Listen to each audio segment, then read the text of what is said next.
Hey, have you ever read something that was really confusing? I mean, you've read all the words, but you have no idea what they meant. What is riboflavin? Sometimes it may seem like that in the Bible. So let's take a few verses that might sound a little bit confusing and let's unpack them together. Revelation chapter 22, verses 3 through 5.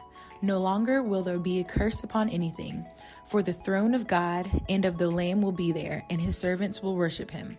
And they will see his face, and his name will be written on their foreheads.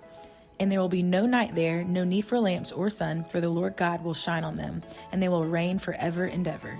Now, I know that verse can sound like a whole lot, but what you need to know is it is all about heaven, and that is awesome. Why is that awesome, January? Because heaven is awesome. That's right, but let's unpack it just a little bit. Now, there are probably a few words in this verse that you have heard before, you've read them, but you may not know what they mean. Words like curse, lamb, and light. We probably all know a version of what that word means, but what is the Bible trying to teach us by using those words in this verse? First, let's talk about curse. The very beginning of Genesis, God created a perfect world with Adam and Eve in it. Then sin entered the world because Adam and Eve disobeyed God. So when our verse talks about curse, it talks about when humans brought sin into the world, and sin is the curse. So we can celebrate because in heaven there is no curse, just like the verse says. The verse also uses the word lamb. It's not talking about the farm animal.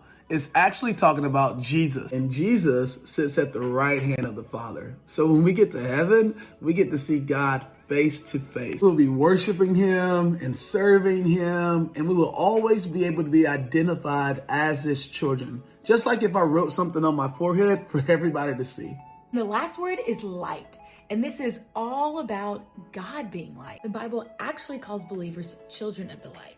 And because God's light shines forever, there will never be darkness in heaven. So in summary, heaven is awesome, and there is no curse in heaven because there is no sin. And we get to live face to face with God forever in heaven. And because God is light, there will never have to be darkness in our life again in heaven.